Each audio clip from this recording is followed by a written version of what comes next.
सावरिया रे क्या बात है। यही अभी हंसी कली तो चटकबे करी देखे वालन का मनवा बहकबे करी। अरे लाखी बगिया मैं कितना संभर के चला अरे काट बात अचरा अटकबे करी।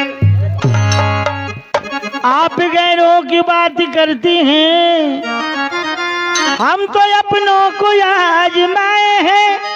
लोग चलते हैं कांटों से बचकर, हम तो फूलों से जगमगाए हैं।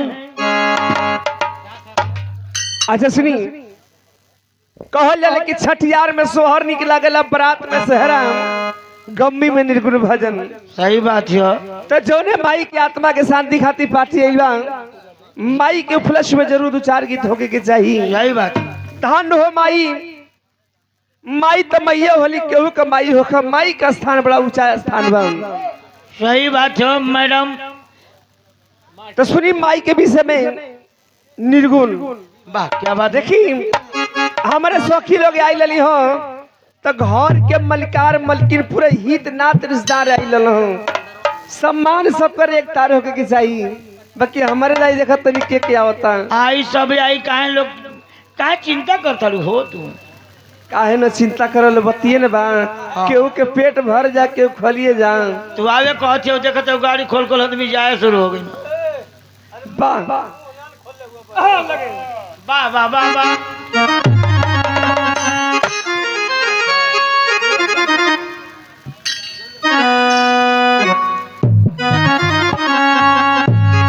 माई हमारी भैलेश्वरी गवासी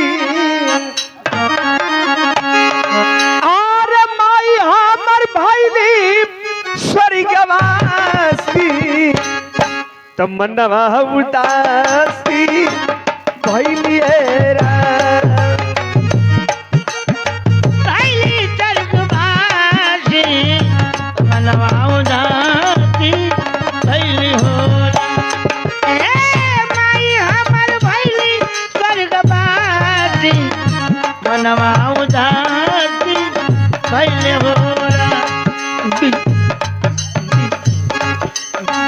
माई हमारी भैलेश्वरी गवासी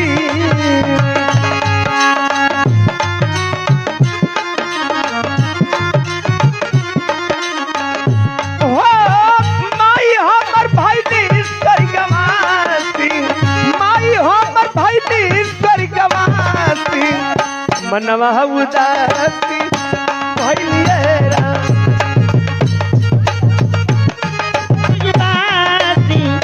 मनवा उदासी भइल होला। ए माई हमर भइली स्वर्गवासी मनवा उदासी भइल होला। देखी नी माटी के शरीर माटी में मिल जाई, सबके जाए के फर्क कितने हैं। केहू 6 महीना पहले, केहू 6 महीना बाद, केहू साल भर पहले, केहू साल भर बाद। ई दुनिया छोड़ के सबके जाए के है। सही बात है। आना जाना तो लगल है। बाकी हमारे घर के मलिकार मलकिन लोग को पता ना चलत है। तो बात चली हो चार थानेदार हमारा घरवा में अइले, छबरी पकड़ के हमारा माई के ले गइले। चार थानेदार हमारी घरवा में अइले, छबरी पकड़ के हमारा माई के ले गइले।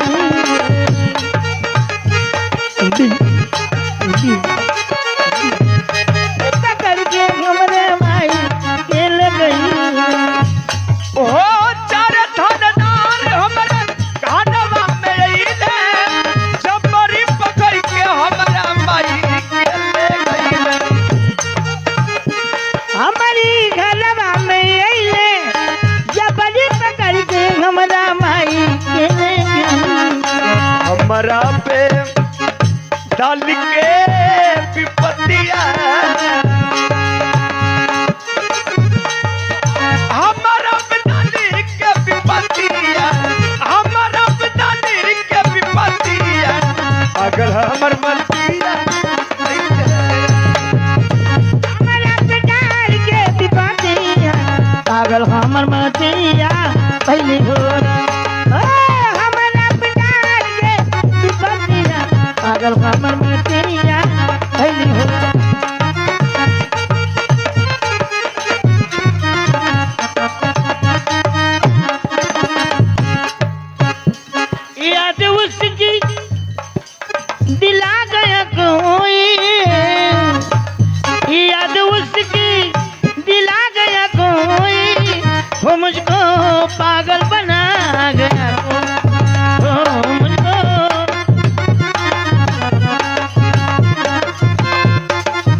20 रुपया पुरस्कार क्या बात है। ये शेखमतपुर तौतलपुर की धरती से ए चाचा जी की तरफ से पुरस्कार पर माई की आत्मा की शांति खातिर दिले बनो। भैया हो माई का करेजा होला। कभी लिखत हम कि खिलाकर भूखे सोती है, चोट लगने पे रोती है। वाह खिलाकर भूखे सोती है, चोट लगने पे रोती है। और माही तो ऐसी एक अदालत है जहाँ हर गुनाह माफ होती है। लड़का कितना चोर बदमाश होला, लेकिन माई की नजर में शरीफे रहना।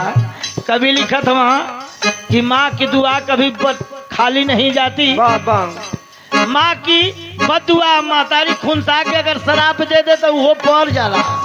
मास्टर साहब कि माँ की बदुआ कभी खाली नहीं जाती, ये बात भी भगवान से टाली नहीं जाती। मेहनत मजदूरी करके 4 बच्चों को पाल लेती है माँ, लेकिन 4 बच्चों से एक माँ पाली नहीं जाती। वाह क्या बात है। ओ जहाँ जहाँ जाइले हाँ माई कही बोलाइले, माई के न पाइले त खड़े पछताइले। ओए जहाँ जहाँ जाइले माई के न पाइले, माई के न पाइले त खड़े पछताइले।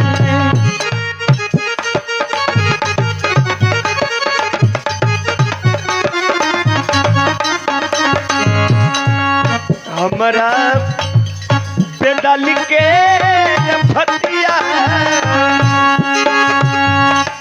क्या बात है। हमारा बेटा लिखे फतिया, हमारा बेटा लिखे फतिया, पागल हमर मतिया कइले रा।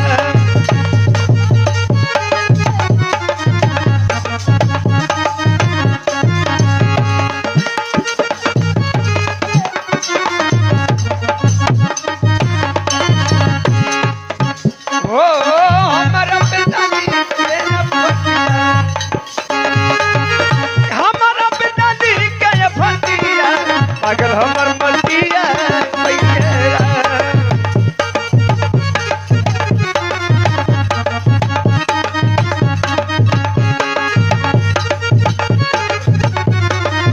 हेलो बारे हमार वो का हो